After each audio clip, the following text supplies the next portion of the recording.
प्रिय पाठकों, यह वीडियो कक्षा 8 के लिए है।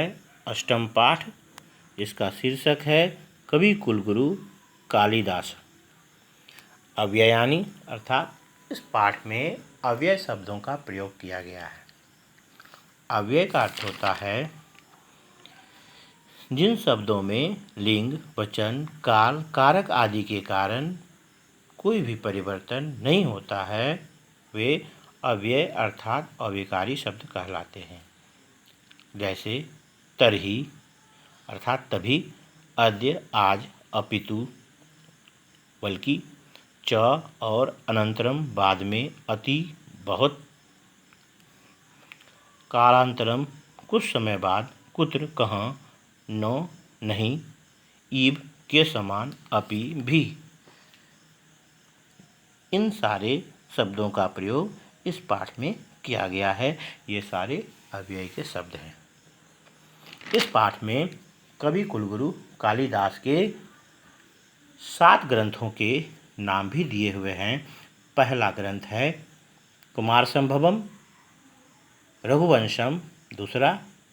ये दोनों महाकाव्य हैं। गीति काव्य में आते हैं ऋतुसंहारम, मेघदूतम, यह गीत के रूप में है। और नाटक में आते हैं मालविकाग्निमित्रम, अभिज्ञान शाकुंतलम और विक्रमोर्वशीयम। यह 3 नाटक के ग्रंथ हैं। अर्थात कुल मिलाकर कुल 7 ग्रंथ कवि कालिदास ने लिखा था। आइए इस पाठ के बारे में जानते हैं। इसमें अध्यापिका कहती है, अये छात्रा संसारस्य प्राचीनतमा भाषा का। हे छात्रों, संसार की सबसे प्राचीनतम भाषा कौन सी है? इति जानन्ति किम, ऐसा जानते हैं क्या? श्याम कहता है, आम, संस्कृत भाषा प्राचीनतमा भाषा अस्ति। हाँ, संस्कृत भाषा प्राचीनतम भाषा है।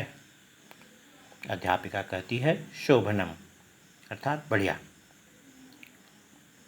किम संस्कृत कवीनाम नामानि अपि कश्चित् जानाति, अर्थात क्या संस्कृत के कवियों के नाम भी कोई जानता है? राधिका कहती है, अहम जानामि, अर्थात मैं जानती हूँ। भाष, हर्ष, कालिदास, जयदेव आद्य संस्कृत कवयः सन्ति। ये सभी संस्कृत के कवि थे।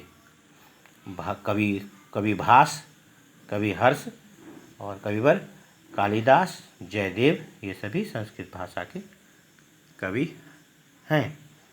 अर्थात वह बतलाती है कवयः सन्ति, कवि हैं।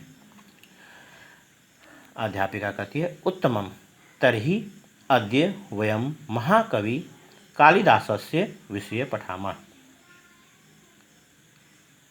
तभी आज हम लोग महाकवि कालिदास के विषय में पढ़ते हैं।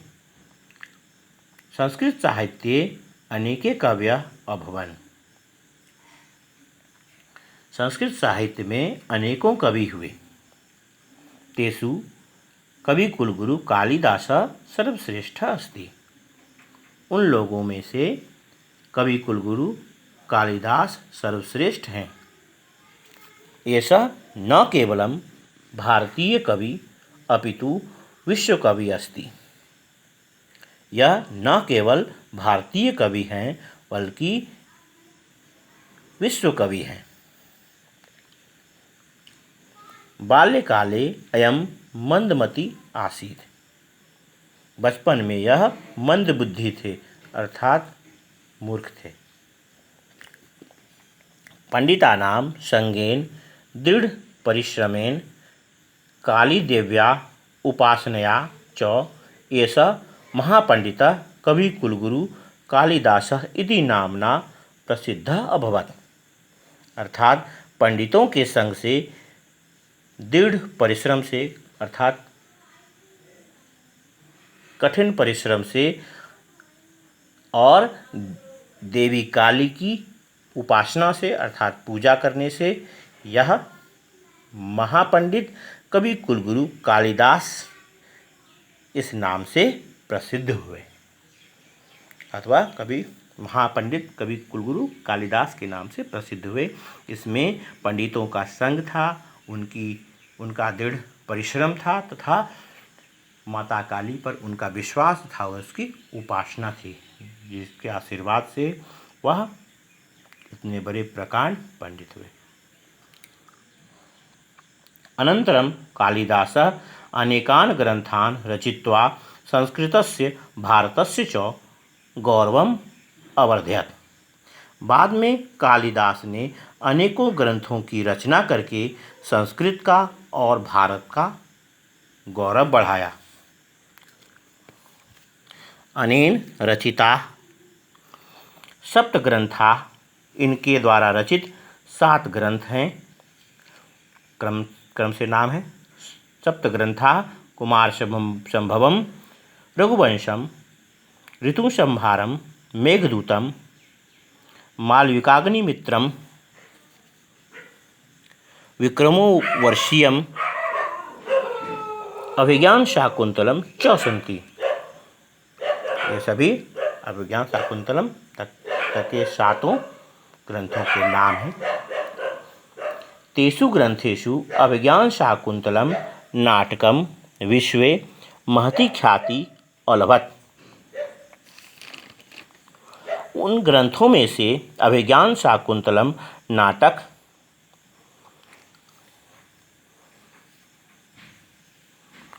को विश्व में बहुत प्रसिद्धि प्राप्त हुई।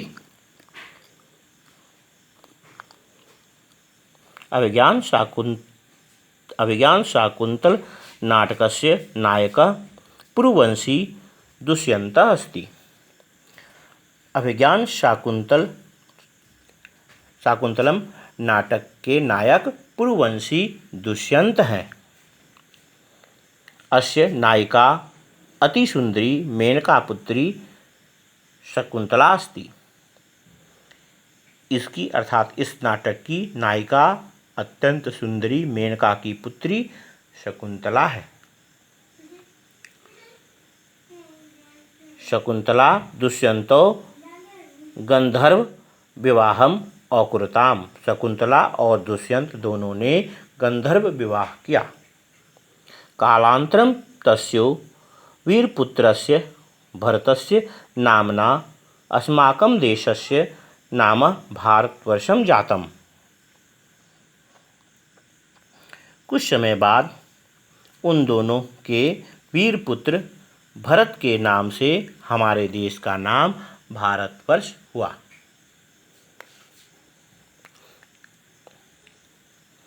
अद्य जगति अनेकासु भाषासु कालिदासस्य ग्रंथानां अनुवादः प्राप्यते। आज संसार में अनेकों भाषाओं में कालिदास के ग्रंथों का अनुवाद मिलता है। सर्वे तं महतं कविं प्रशंसति कथयन्ति च। सभी लोग उस महान कवि की प्रशंसा करते हैं और कहते हैं। पुरा